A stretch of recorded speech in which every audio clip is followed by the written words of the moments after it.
विष्णु भगवान की कथाएं। यहाँ शिव और विष्णु के बारे में पुरानी कथाओं से 3 दिलचस्प कहानियाँ पेश हैं। जब सिर का घर विष्णु ने ले लिया, जब विष्णु ने शिव को मुश्किल से बचाया, और अंत में विष्णु की शिव भक्ति की एक दिल छू लेने वाली कहानी।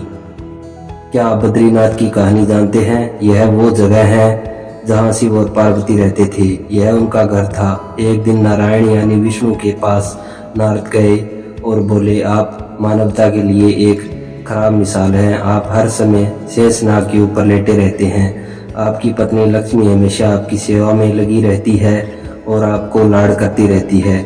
इस ग्रह के अन्य प्राणियों के लिए आप अच्छी मिसाल नहीं बन पा रहे हैं। आपको सृष्टि के सभी जीवों के लिए कुछ अर्थपूर्ण कार्य करना चाहिए। इस आलोचना से बचने और साथ ही अपने उत्थान के लिए भगवान को भी ऐसा करना पड़ता है। विष्णु तप और साधना करने के लिए सही स्थान की तलाश में नीचे हिमालय तक आए। वहां उन्हें मिला बद्रीनाथ, एक अच्छा सा छोटा सा घर जहां सब कुछ वैसा ही था जैसा उन्होंने सोचा था।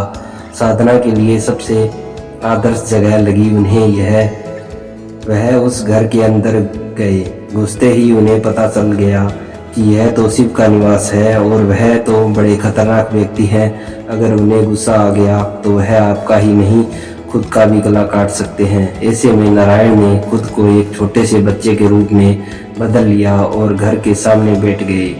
उस वक्त शिव और पार्वती बाहर नहीं टहलने गए थे। जब वे घर वापस लौटे तो उन्होंने देखा कि एक छोटा सा बच्चा जोर जोर से रो रहा है। पार्वती को दया आ गई। उन्होंने बच्चे को उठाने की कोशिश की। शिव ने पार्वती को रोकते हुए कहा, इस बच्चे को मत छूना। पार्वती ने कहा, कितने क्रूर हैं आप, कैसी नासमझी की बात कर रहे हैं। मैं तो इस बच्चे को उठाने जा रही हूँ, देखिए तो कैसे रो रहा है। शिव बोले, जो तुम देख रही हो उस पर भरोसा मत करो। मैं कह रहा हूँ न, इस बच्चे को मत उठाओ। बच्चे के लिए पार्वती की स्त्री सुलभ मनोभावना ने उन्हें शिव की बातों को नहीं मानने दिया। उन्होंने कहा, आप कुछ भी कहें, मुझे कोई फर्क नहीं पड़ता। मेरे अंदर की माँ बच्चे को इस तरह रोते नहीं देख सकती। मैं तो इसे बच्चे को जरूर उठाऊंगी। और यह कहकर उन्होंने बच्चे को उठाकर अपनी गोद में ले लिया। बच्चा पार्वती की गोद में आराम से था और शिव की तरफ बहुत ही खुश होकर देख रहा था। शिव उसका नतीजा जानते थे, लेकिन करें तो क्या करें, इसीलिए उन्होंने कहा, ठीक है चलो देखते हैं क्या होता है। पार्वती ने बच्चे को खिला पिला कर चुप किया और वहीं घर पर छोड़कर खुद शिव के साथ गर्म पानी से स्नान करने के लिए बाहर चली गई। वहां पर गर्म पानी के कुंड हैं। उसी कुंड पर स्नान के लिए शिव पार्वती चले गए। लौट कर आए तो देखा कि घर के अंदर से बंद था। शिव तो जानते ही थे कि अब खेल शुरू हो गया है। पार्वती हैरान थी कि आखिर दरवाजा किसने बंद किया। शिव बोले, मैंने कहा था ना, इस बच्चे को मत उठाना। तुम बच्चे को घर के अंदर लाई और अब इसने अंदर से दरवाजा बंद कर लिया है। पार्वती ने कहा, अब हम क्या करें। शिव के पास 2 विकल्प थे। एक जो भी उनके सामने है उसे जलाकर भस्म कर दे और दूसरा वे वहां से चले जाएं और कोई और रास्ता ढूंढ ले। उन्होंने कहा, चलो कहीं और चलते हैं, क्योंकि यह तो तुम्हारा प्यारा बच्चा है, इसलिए मैं इसे छू भी नहीं सकता। मैं अब कुछ नहीं कर सकता, चलो कहीं और चलते हैं। इस तरह शिव और पार्वती को अवैध तरीके से वहां से निष्कासित कर दिया गया। वे दूसरी जगह तलाश करने के लिए पैदल ही निकल पड़े। दरअसल बद्रीनाथ और केदारनाथ के बीच एक चोटी से दूसरी चोटी के बीच सिर्फ 10 किलोमीटर की दूरी है। आखिर में वह केदार में बस गए और इस तरह शिव ने अपना खुद का घर खो दिया। आप पूछ सकते हैं कि क्या वह इस बात को जानते थे? आप कई बातों को जानते हैं, लेकिन फिर भी आप उन बातों को अनदेखा कर उन्हें होने देते हैं। विष्णु भगवान की कहानी। जब विष्णु ने शिव को मुश्किल से बाहर निकाला।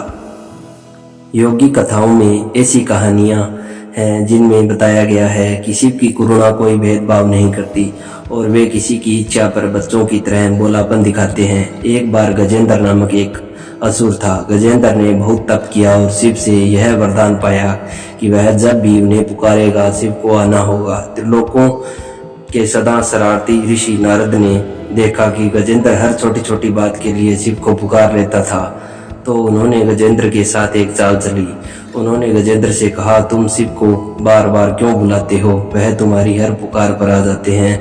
क्यों नहीं तुम उनसे कहते कि वह तुम्हारे अंदर आ जाए और वहीं रहें, जिससे वह हमेशा तुम्हारे अंदर होंगे। गजेंद्र को यह बात अच्छी लगी और फिर उसने शिव की पूजा की।